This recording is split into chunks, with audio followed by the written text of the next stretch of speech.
This would have been the third meeting that they would have had to have. And you will see an email between Kenny Ortega and Randy Phillips where the conversation was about pulling the plug.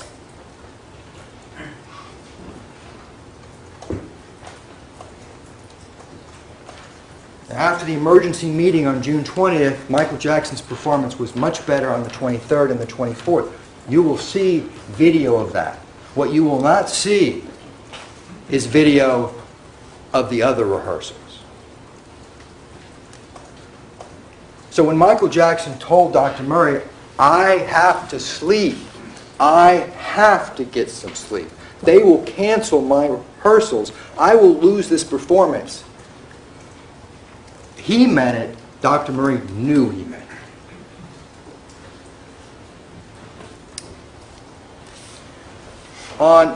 At 10:40, while Michael Jackson is saying this, and Dr. Murray agreed to give him some propofol, Dr. Murray, as he told police investigators, he knew that he had to be up at noon.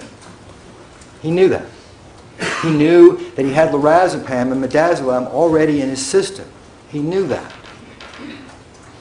And so he agreed to give propofol, but only 25 milligram injection. A 25 milligram injection. And what you saw in the picture from Mr. Walgren, please understand that is a 10 cc syringe. And what he told investigators was that he pulled in that 10 cc syringe propofol and lidocaine. And you will learn from one of the prosecution's experts that is a half and half proposition based on the science, and we'll discuss that later. So what Dr. Murray gave was 25 milligrams, but it was 5 cc's because he had the antibody. And you will see in the toxicology the lidocaine that was in Michael Jackson to bear that out.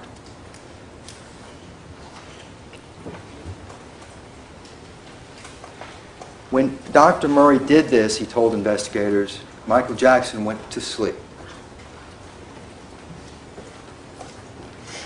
And what he said was more than what Mr. Walgren told you. What he said was, I checked the pulse oximeter to see his oxygenation. It was in the 90s, which is very good. I checked to see that his pulse was normal. It was in the 70s, which was normal for Michael Jackson. And I sat. And I watched. And I left only when I felt comfortable. So when Mr. Walgren talks about abandonment, what you have to understand is, and we're going to go over the science in a second, by the time that Dr. Murray left that room, you're going to learn there was 0 propofol in his system. And we're going to explain why that was.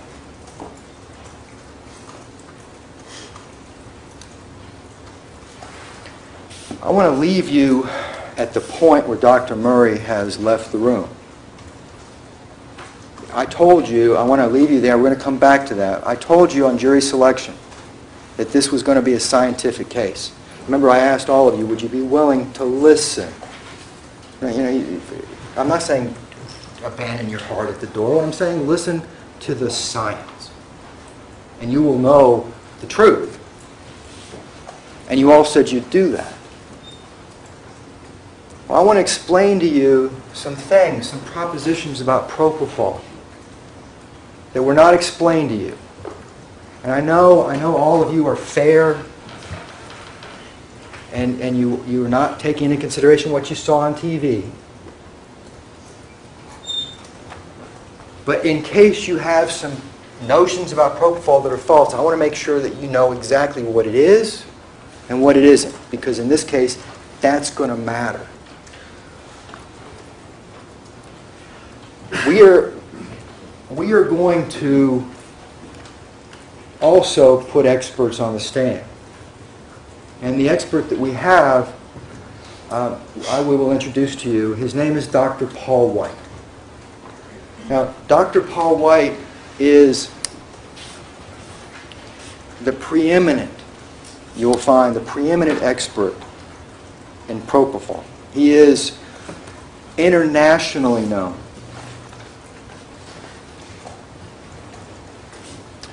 I'm going to make sure I get this right. For intravenous sedative and anesthetic medicines. He was past president of the American Society for Ambulatory Anesthesia. He was a professor in medical school for anesthesia at Stanford, Washington University, and just recently, University of Texas in Dallas. You will learn that one of the people's experts was his student. And you will learn that the coroner, when developing a list of experts to use to determine things about propofol, listed up at the top of the list Dr. White. Dr. White is known as the father by his peers, the father of propofol. He will tell you that it was mostly his involvement in developing the protocol for use of propofol in this country for conscious sedation. He has written over 800 books, either written or co-authored over 800 books on anesthesia, sedation. And here's what he's going to tell you about propofol, things about propofol that you may not have heard.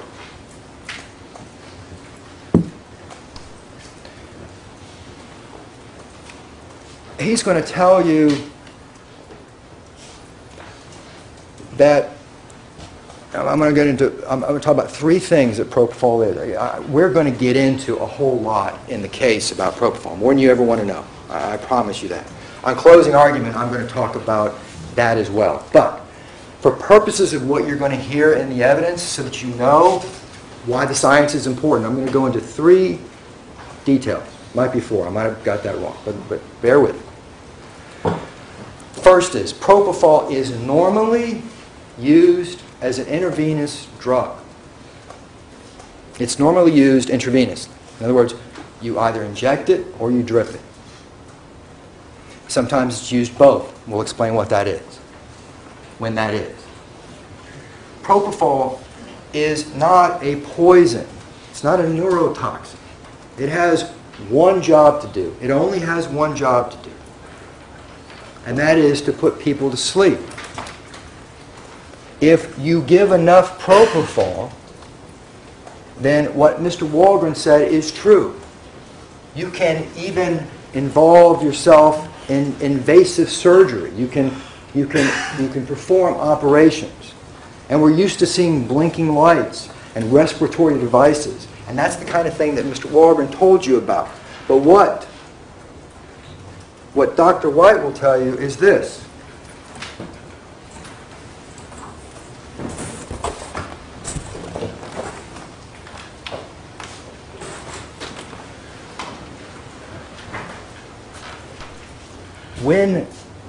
When you perform invasive surgery and you use the amount of propofol that's necessary for invasive surgery, propofol is both powerful and dangerous. How many times have you heard that?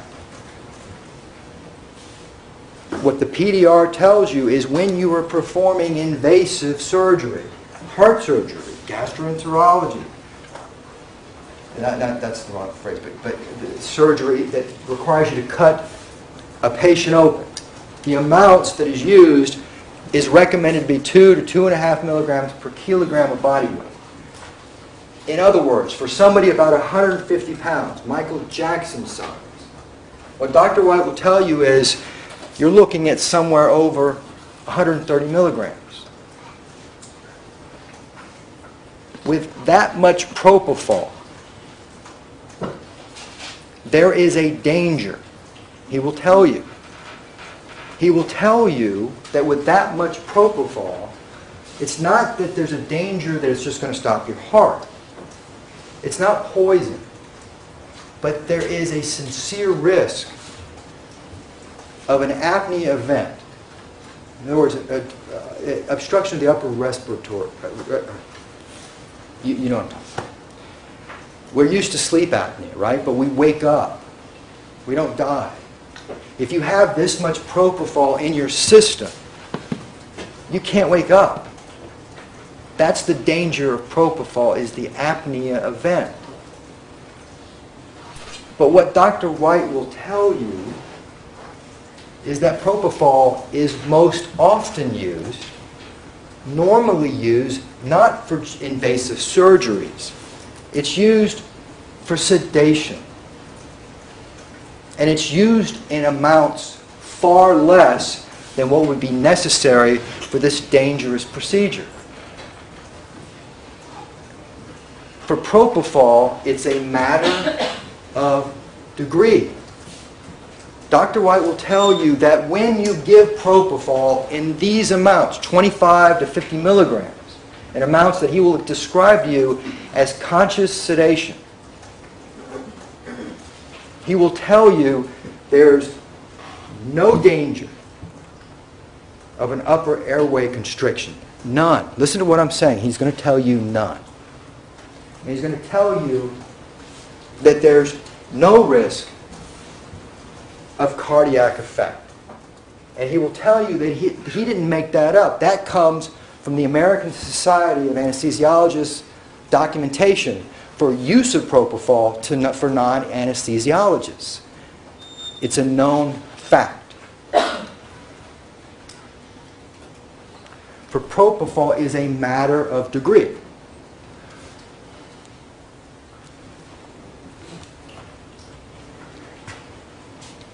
Dr. Murray explained to police investigators that he gave Michael Jackson 50 milligrams of propofol and a drip to maintain that level of propofol in his system. On the day that Michael Jackson died, he gave 25, similar to what he had given 2 days before.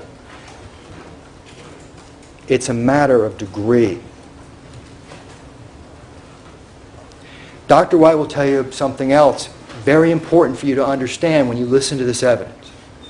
And I'm sorry about the science. I know it's late in the opening for that. I was worried about that. Propofol is not unique, and that it's a matter of degree. Chernoff, if I may, it's the noon hour. I want to make sure that you get the full opportunity to present your opening. You want to break for lunch, Judge? That's my suggestion. Unless you want to cover another subject area, and then I think we should break for lunch, if that's... All right, let's do that. Ladies and gentlemen, we are going to take the noon recess at this time. Please remember and follow to the letter all of my admonitions and orders. And please enjoy your lunch. We will see everyone at 1:30, and we are going to resume at 1:30. We're not going to be delayed anymore. I'm sorry for the delays. Have a nice lunch. Thank you.